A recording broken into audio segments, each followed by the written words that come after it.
Segue o líder e que comece o chororô. O Palmeiras amassa o Vitória, garante 3 pontos no Barradão e é o líder do Campeonato Brasileiro. Vem comigo acompanhar como foi essa vitória, as questões polêmicas do jogo e informações do mercado da bola. O Palmeiras começou escalado com um time que pegou todo mundo de surpresa, mas se você acompanha o canal Palmeiras 90+, você já viu isso em algum lugar. Alan jogando de ala. Sim, eu falei que isso poderia acontecer, acertamos, tá?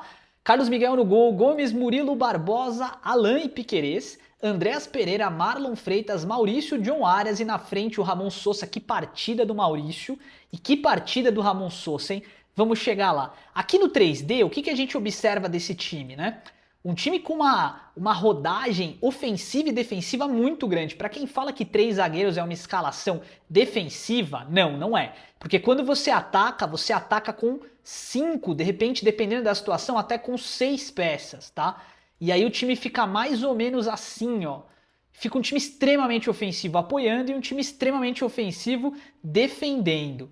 Aí no banco de reservas o Palmeiras tinha à disposição o Marcelo Lomba, o Kaique, o Giai, Felipe Anderson, Vitor Roque, Kelvin, Evangelista Martinez, Riquelme, Felipe Lopes, Benedetti e o Arthur. Legal. O que mais chama a atenção desse jogo, numa partida bem movimentada, um 0-0 difícil no começo, um Vitória muito retrancado. E aí, nos lances ali de disputa de bola, a primeira polêmica que pintou no jogo foi essa cotovelada aqui, ou pseudo-cotovelada do Maurício. Dá uma olhada nisso aqui, ó.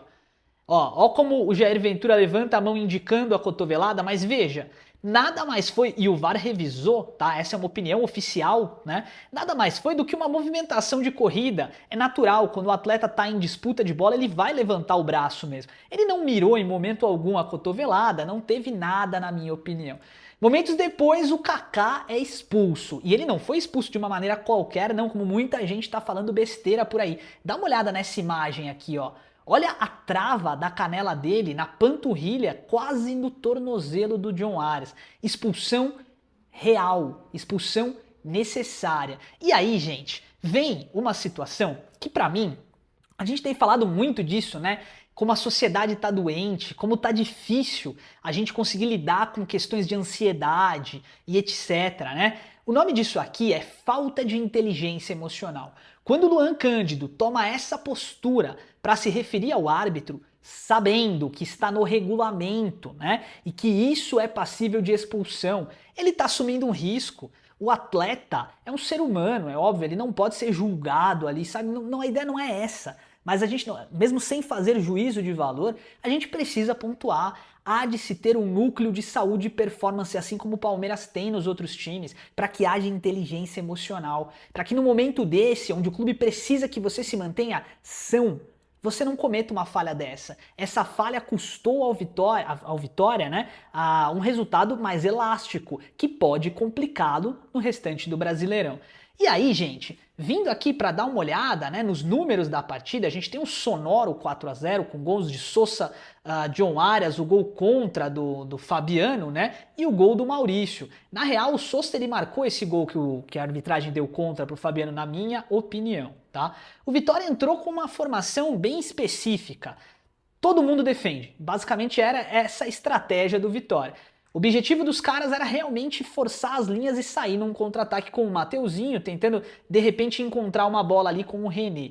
O árbitro da partida foi o senhor Alex Gomes Stefano e nas notas da partida que o SofaScore atribuiu, John Arias, por performance, tá? Porque as notas são pautadas em números, né? Saiu com a nota 8.1, muito objetivo, né? Quando a gente analisa aqui o valor de mercado das equipes também, o time do Palmeiras inicial vale quase 120 milhões contra 20 milhões do Vitória, então assim, proporcionalmente muito fora, né? Outro dado que me chama a atenção, a zaga do Vitória, embora tenha um zagueiro alto, o outro não é tão alto, só que eles fizeram uma linha com 5 homens defendendo, ou seja, os caras realmente entraram para forçar o Palmeiras a avançar e jogar no contra-ataque, igual o Atlético Mineiro fez. Bom, analisando o número, posse de bola esmagadora do Palmeiras, óbvio, né? 2 jogadores a mais, deu 16 finalizações a gol e foi efetivo, com 4 gols. Então esse número aqui me chamou muito a atenção.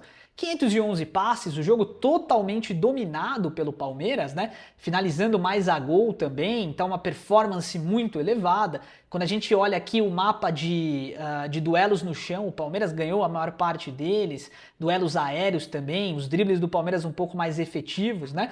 E no fim das contas, depois de uma partida complicada contra um time que sim, foi um time difícil de vencer, a gente tem esse cenário aqui para atualizar para você, ó. Dá uma olhada aqui, ó.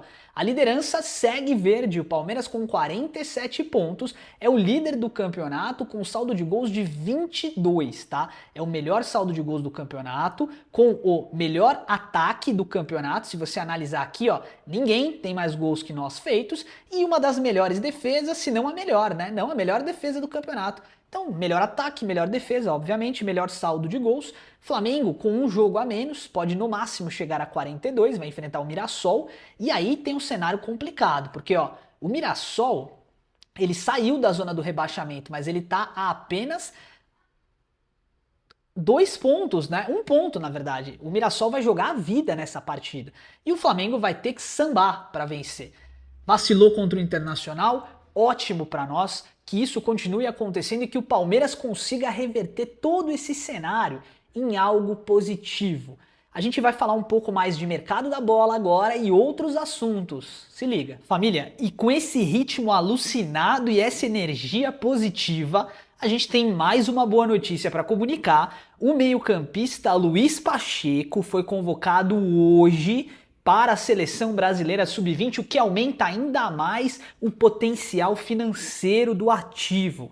Um atleta que tem jogado pouco no profissional, porém nas poucas vezes que entrou, deu conta do recado e muito mais importante do que tudo isso, gente, atenção, o Palmeiras vai fazer muita grana com esse jogador, anota o que eu tô falando, porque ele vai assumir protagonismo nesse time em algum momento. Além disso, as nossas palestrinas venceram o Corinthians hoje. Palmeiras, de fato, assume a ponta do Campeonato Paulista, está a 3 pontos do líder no Brasileirão e é um time muito focado. Agora, família, a gente vai para o nosso mercado da bola, falar das últimas novidades que estão acontecendo e de tudo que a gente está recebendo de informação da imprensa. Você sabe que esse canal é pautado exclusivamente na verdade. Aqui a gente não inventa história, a gente traz os assuntos que estão sendo falados na imprensa pra gente conversar. E no vídeo de mais cedo nós falamos, né, que a situação do Danilo com o Botafogo está se tornando esquisita. Muitos veículos de imprensa comunicam o desinteresse do Botafogo em manter o Danilo no time e o interesse em negociá-lo com o Zenit para trazer o Luiz Henrique.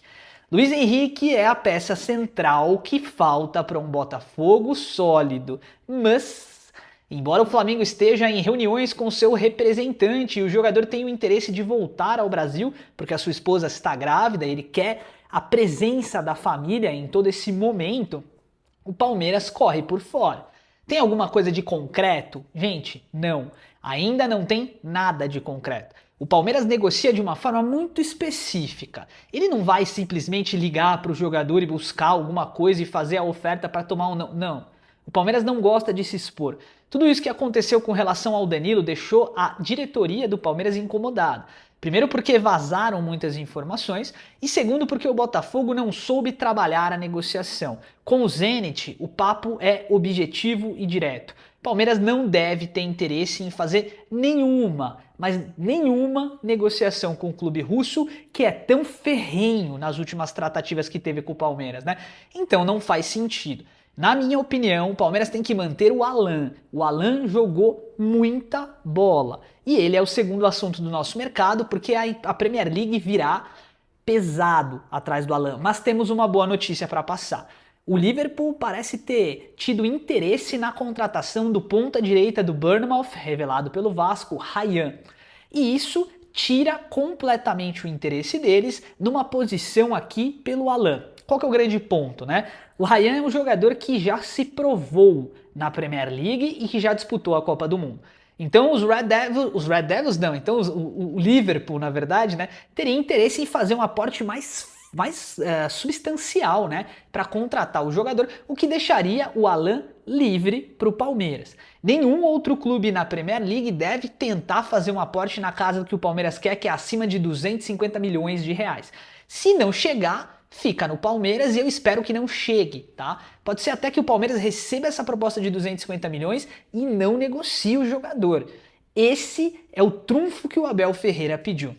Outra informação importante, Maurício está agradando muito a staff do Palmeiras. Isso não é uma opinião, isso é uma informação. Eu estou cravando aqui para vocês.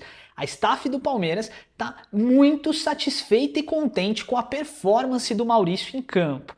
Ele voltou da Copa do Mundo, bateu o pênalti em cima do Neuer, fez uma Copa do Mundo brilhante, né? Ganhou experiência e em campo tem feito os gols que o Palmeiras precisa, se posicionado bem e tá dando tudo certo. Nesse momento, o Palmeiras entende que liberar o jogador por 128 milhões de reais, embora seja um valor interessante, não resolve o problema do Palmeiras. Então o Verdão pode não negociar o Maurício, tá? A menos que surja de fato uma proposta mais elevada e aí não vai ter como segurar, até porque é um jogador um pouquinho mais velho, tá? Não faria muito sentido para o Palmeiras segurar, tá bom, família? Então, agradecendo vocês já também pelo carinho de sempre, né? É incrível, quanto mais a gente trabalha aqui, mais a gente produz conteúdo, mais a gente vê essa comunidade maravilhosa, né? Crescendo e gente do bem chegando, papo de pegar 20 mil visualizações em um dia, sabe? Muita gente chegando, vídeos completando com 30, 40, 50 mil visualizações. É maravilhosa toda essa trajetória e essa história que a gente está fazendo, e aqui eu reforço o meu compromisso com vocês em me esforçar para nunca oferecer nenhum tipo de produto que vá prejudicar a vida de vocês, porque é muito mais importante do que o número da visualização ou até o número da conta bancária que seja, é a conexão. A conexão que a gente tem nessa comunidade maravilhosa, ela está ampliando-se cada vez mais. E tem sido uma jornada maravilhosa, que eu tenho aproveitado dia após dia. Todos os dias, quando eu ligo a câmera para conversar com vocês, no começo, nos primeiros vídeos mais envergonhado e tal, e depois já mais com desenvoltura, como eu sou no dia a dia, né? Todos os dias que eu ligo essa câmera para falar com vocês, eu me sinto bem, eu me sinto vivo. E eu devo muito do que está acontecendo ao canal a vocês. Sempre a Deus, sempre a nossa família também, mas muito a vocês. Então eu quero agradecer do fundo do meu coração por todo o carinho de sempre. Quero reforçar aqui, o Palmeiras está disputando todos os títulos da temporada. Todos. Campeão paulista, tá na Copa do Brasil, tá na Libertadores e é líder do Brasileirão. E isso tem sim que ser sempre ressalvado. Mais importante do que tudo isso, a roda gigante do Palmeiras continua funcionando. As crias da academia estão aparecendo, o Palmeiras investe na base, investe no feminino e todo esse ecossistema chamado Palmeiras é funcional, funciona, dá resultado. A cada dia que passa, a gente consegue ver mais do que um clube de futebol, mas uma verdadeira instituição. E eu espero, do fundo do meu coração, que isso não diminua com o tempo.